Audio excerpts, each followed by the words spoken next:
The research findings highlighted in your lecture were impressive, and I felt a sense of awe toward your last comment on the slide. That was so impressive. And your journey started with plate tectonics and then led to Snowball Earth. Was there a specific moment that those two began to overlap and then reveal a larger story about Earth evolution? Well, of course, if it wasn't for plate tectonics, we'd still be in the Snowball Earth. But of course, if it hadn't been for plate tectonics, the climate would have been gotten hotter and hotter, continuously over geologic time because the sun has been getting brighter and brighter. And so the really interesting and basic problem was what was called the dim early sun paradox. How can it be that although there have been fluctuations in climate, overall there hasn't been much change for 3 or 4 billion years, despite the fact that the sun has been getting hotter and hotter? So there has to be a thermostat. And of course, the thermostat is carbon dioxide, which has been adjusting to a lower and lower level to compensate for the brightening, for the brighter and brighter sun. And it's because it's self-adjusted because the removal of carbon dioxide through chemical weathering reactions that make soil is itself temperature dependent. So it works as a thermostat. I see. In the past, many people were skeptical about Snowball Earth. So what inspired you to pursue research in that area? Yeah.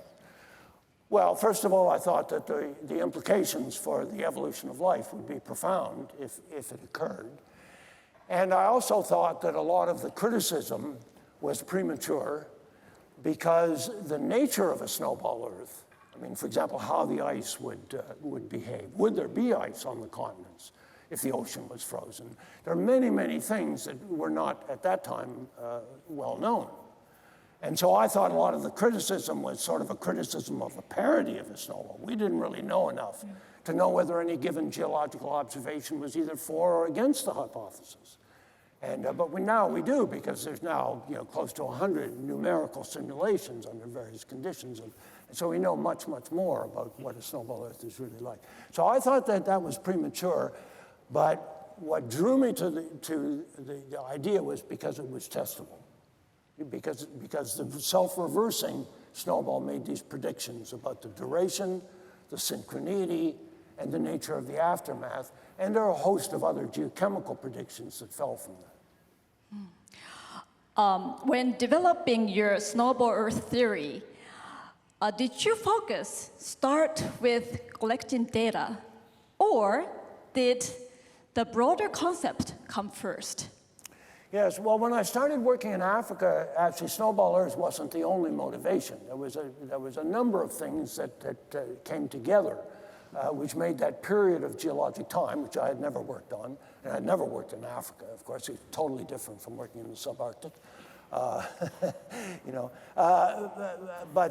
So there was a number of different things, of which Snowball Earth was one. And of course, because I always like to have the context, those other things, in the end, fed into the Snowball Earth problem. Now, the Snowball Earth quickly, became the focus of the work, because it had the most important ramifications. But the carbonate, that I was saying, that was also very important, because that told me where the ice was, where the ground was, many, many details. So, I always had the bigger picture and the bigger questions in mind, but I'm fanatical about the details because I want the data to be as good as possible because I want to push it as hard as I can. People think there are mega thinkers and micro thinkers, and I reject that division. I think to me, you need to have the best possible data because you want to push it as hard as you can. So to me, there's no... You were born and raised in Canada. Yeah. And how did growing up in Canada influence your decision to become a geologist?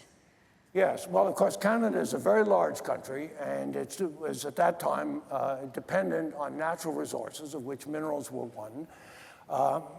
Much of the country has no population or next to no population. Much of it has no population whatsoever, so it was poorly known. There are no roads, very little access, so it was mostly working on foot. So there was investment, there was public investment. Governments had geological surveys, universities had geology departments. And so there was a lot of encouragement, and I had fantastic support from the Geological Survey of Canada, who underwrote my research and support, which you couldn't dream of from an academic environment at that time. Now that doesn't exist anymore, but I was very fortunate. As John Pendry said, the post-war years was a period of sustained economic growth that has not occurred before or since. And it was also at a time when government invested in science and education, and neither of my parents finished high school, although they considered themselves and were intellectual people, but from circumstance. I didn't have an academic background at all, but that didn't, the opportunity was there. And of course, if you are being supported by public money, by taxpayers' money, you have an obligation to work extra hard, because you're working with other people's money, and you don't want to spoil it for other people. You want that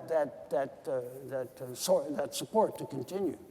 So you treat it with great respect, and you work as hard as you can to make the best of such a glorious opportunity. So I have much to be thankful for. Oh, that's great. Could you share some memorable moments from your research trips in Namibia or Arctic Canada?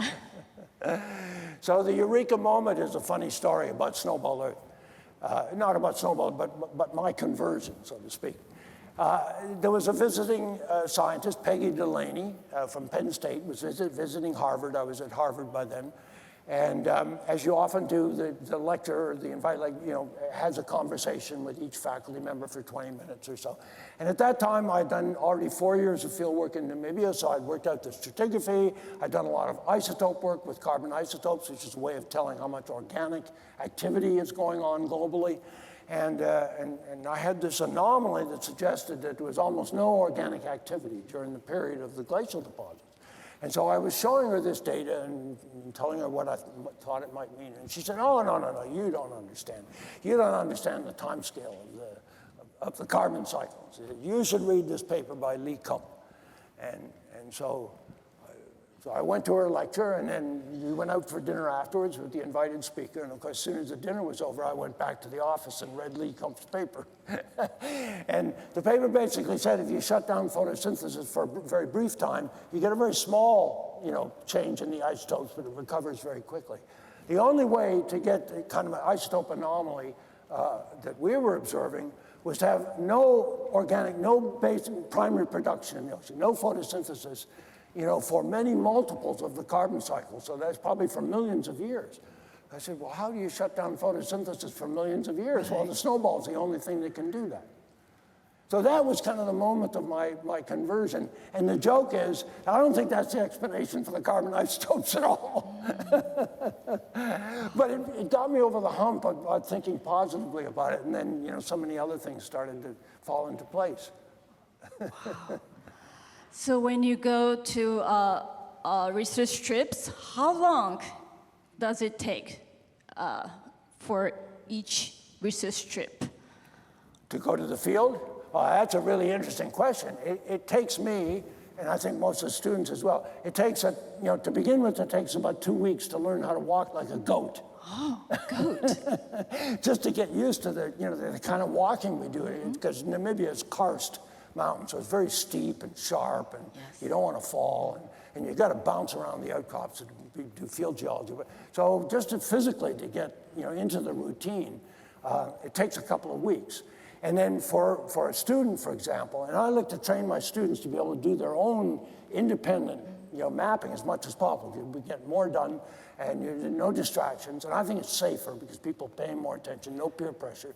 And but for a student, it takes 3 or 4 weeks to get used of the geology in that area, so it takes time.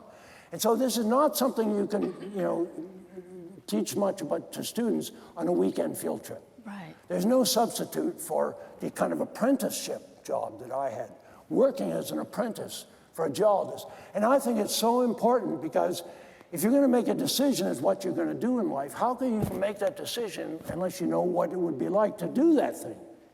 Okay? If you're an apprentice, you get to see what it would be like to be a geologist. And I said, I want to do that. And if you don't have that, you can't learn that in the classroom. I'm not saying that my classroom wasn't of value, it was, but the on-the-job apprenticeship relationship, I think, is extremely important. I see. I heard that you placed 9th in the Boston Marathon when you were younger. Yes. And in the video, your pull-ups were so impressive. Yeah. So how has your fitness routine contribute to your work as a geologist? Well, of course, initially my racing, my running and my geology were separate. But of course, for field work, being very fit, of course, is a great advantage. And so I learned a lot about how to prepare and whatnot. And also, the first year I ran the Boston Marathon, there was a guy who was 58 years old, and he ran well under 3 hours. He ran about 2 hours and 48 minutes. I said, I don't know any geologist who can run under 3 hours, never mind a guy who's almost 60 years old. So I said, I should be able to be a field geologist until I'm 60. I was 23 then, so that meant I could have a 40-year field geology career. So that was a great inspiration to know my career. I actually stayed doing field work till I was 80. So that was part. And then the other thing was unexpected, and that is that almost every idea I've had in science and every good title I've had for a paper came to me when I was out running. Oh, wow. I can even remember exactly where I was when the idea came to me. It's an amazing thing. It's because, of course, you're thinking about it unconsciously. And you're out there running, thinking about nothing, and then suddenly this idea comes to you. And it's always when running, or now, my knees finally gave up in age 80 something, but now I go out and walk for over 2 hours every other day. It's the same thing. That's when the ideas come to me. Wow, that's so interesting. And I understand now, people used to laugh when I told them that, but I understand there's research now that indicates that this is nothing abnormal.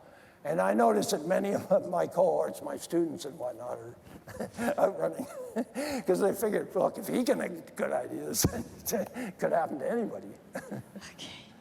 Thank you very much, Dr. Paul F. Hoffman. Thank you. Thank you. Paul F. Hoffman 博士でした。ありがとうございました。